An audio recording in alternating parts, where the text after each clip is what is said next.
Siapa yang kat sini yang ada masalah kaki sakit, tak tahan berdiri lama, tak tahan berjalan lama, lagi tak tahan nak naik turun tangga punya, ada tak? Lutut sakit lah, peti sakit lah, tapak sakit lah, tumit sakit lah, tak boleh nak solat, tak boleh nak turun lah, ada tak? Kalau ada, you buat, you akan rasa punya kaki you semakin kuat, semakin awet muda punya. Dulu sakit, sekarang sudah tak sakit, tanya. Kaki jangan macam sangat banyak beza punya. Kalau you macam ni, paha kecil, pinggul kemas, mongol cantik, perut kempis. Okay, tak beban lutut, lagi boleh kasih punya lutut sehat dengan cepat. Tarik nafas, badan tegak, leher tegak, panjangkan. Badan tegak, jangan bongkok. Bahu you buka sikit, ke belakang, leher tegak, turunkan bahu you. Okay, mari.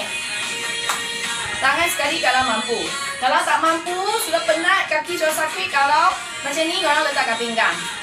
Macam tu je.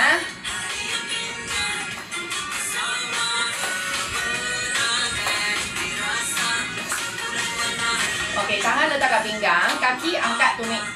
Sikit saja, jangan macam banyak, tak mau. Sikit saja. Penting you buka paha you, jangan paha you ke depan. Buka macam ni.